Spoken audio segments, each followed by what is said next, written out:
My mom looked at me with eyes full of hatred, but I didn't care what she thought about me. She left me a long time ago, and now I'm going to get my revenge. Hi, my name's Mia. I'm 15 and I live on the street under a bridge. There are a lot of people like me here, and everyone has a story. Someone got here because they couldn't find their place in the big city. Someone got kicked out of their own house, and as for me, well, my life used to be different. I lived a normal life. I had a home. I slept well and I ate well. Do you want to know what happened to me? Make sure you watch this video to the end. I've lived in an orphanage since I was a kid. My mom gave up on me when I was a baby, so I never saw her or knew her. When I got older, the orphanage principal told me the truth, but I wouldn't listen to her, and I cried. But I never wanted to know anything about a woman who left me and who never needed me. I was mad at her, even though I didn't even know her at all. My life in the orphanage wasn't so easy. When we were little, we tried to stick together and always help each other. I thought all the kids from the orphanage are my friends, and when we grow up, we would definitely live together in a big, beautiful house. But we grew up and started to struggle for a place under the sun. The fact is, our orphanage had a lot of sponsors. They were different businessmen and large companies which allocated a lot of money for scholarships for the kids who performed well in studies, sports, or any other activities. I always got only the highest grades in all the school subjects. I really wanted to go to a university in my future, master a good profession, get a job, and earn enough money to buy myself anything I wanted. Besides, I worked hard at swimming. I had training several times a week.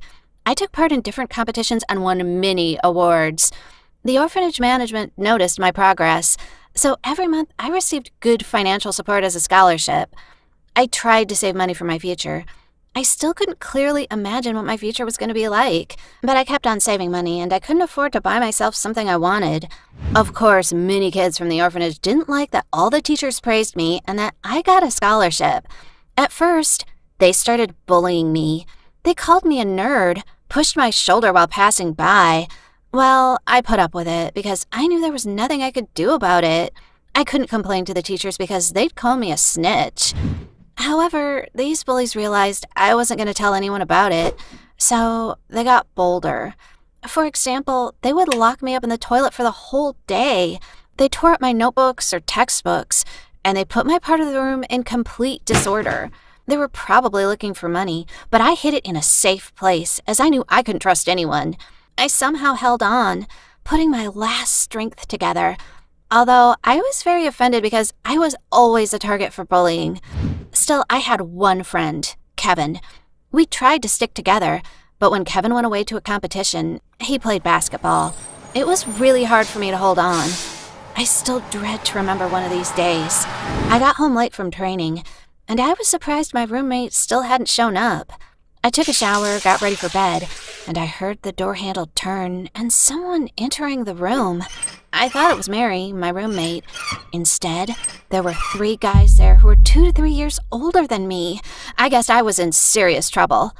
When the door lock clicked from the inside, I was really scared.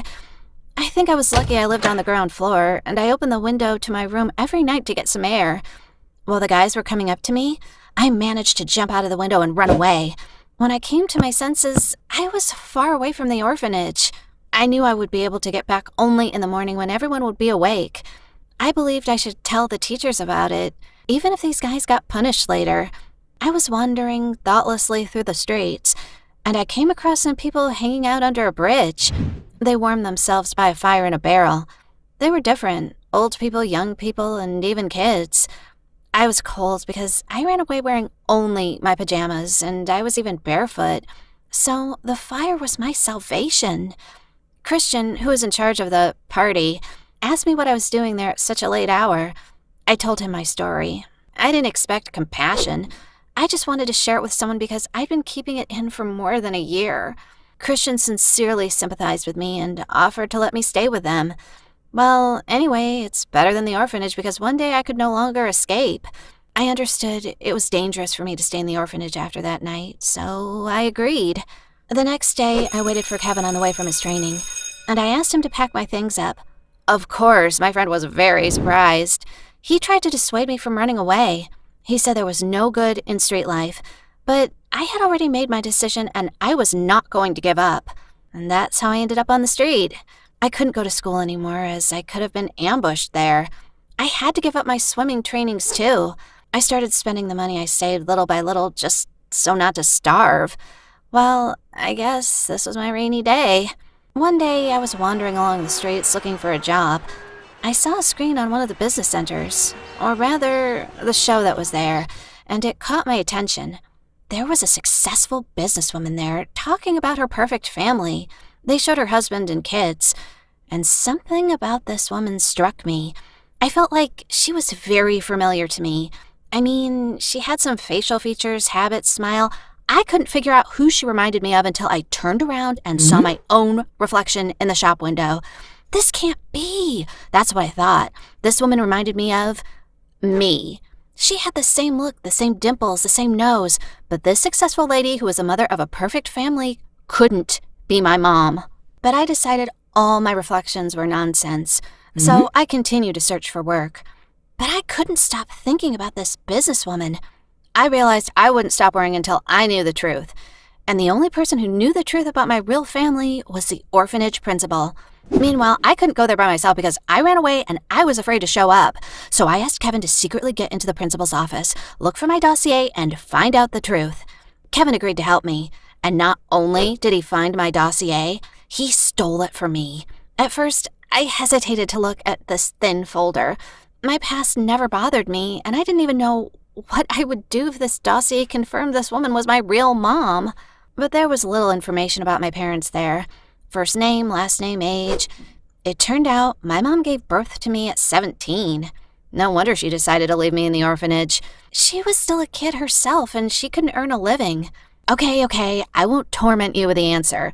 Yes, this businesswoman on the screen was my real mom. Her name was Elizabeth. I also found her on Facebook. Her husband was also a businessman. Judging by my date of birth, they were the same age.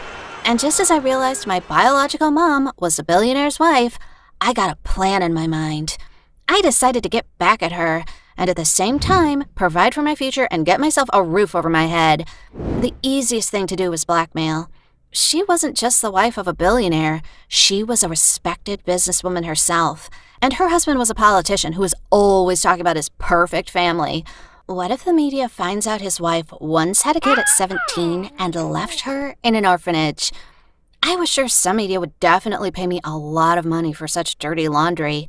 First, I tell my real mom about it. I was sure it was going to be fun. Anyway, my goal was to track down Elizabeth and tell her the truth. I could always show her my dossier as proof with a photo of her. There were a lot more details there proving she was my biological mother. It wasn't difficult to find her house. Everyone in our city knew where it was. The plan was to figure out which of the cars belonged to Elizabeth. Then I would throw myself under the car. When she got out, I would tell her who I was and then tell her my conditions. I acted out my plan as perfect as it could be. She didn't even have the security guards with her, which I thought would be a real problem. Her car drove out of the gate. I threw myself under the wheels, and a frightened Elizabeth got out of her Mercedes-Benz, looking at me and freezing with horror. I'd noticed the family resemblance at first sight as well as she wasn't stupid. Especially after I'd said, "Hi, Mommy." I could read on her face fear, surprise, and shock. Then I just smiled, knowing now I can demand anything I wanted. Elizabeth suggested we talk in the car. I got straight to the point. I said I knew she was my biological mom. I knew she gave up on me and left me in the orphanage. Now, I lived on the street, and this option didn't suit me. Therefore, I wanted her to make sure I didn't need anything. Otherwise, a curious fact of her biography may appear in the media. She looked at me with hatred, but I didn't care. All I wanted was an apartment of my own, a monthly allowance until I came of age, and I would be able to support myself, and then help to enter the university I wanted, using her connections. I think it's a very small price to pay for someone who left me on my own when I was just a baby. I thought Elizabeth would want to discuss everything with her husband, but she immediately agreed to all my conditions. For her part, the only condition was for me to disappear after the contract terms were fulfilled. I was very fine with that one. A week later, I moved into my own apartment. It was a small and cozy studio, located in the city center. The monthly allowance would be enough to pay for private school, hire a personal swimming coach, and buy anything I wanted. She also promised to pay for my education until I graduate and find a job. I was always an honest girl, and I didn't want to depend on this woman forever. When I told Kevin everything, he started condemning me instead of praising me as I expected. But I offered for him to live with me. Of course, he immediately agreed and moved to my place. Do you think it was cruel of me to blackmail my biological mother? Or should I have demanded more? Write your answers in the comments below. If you liked my story, click thumbs up. Subscribe to the channel and turn on notifications to never miss new stories. Bye-bye, everyone!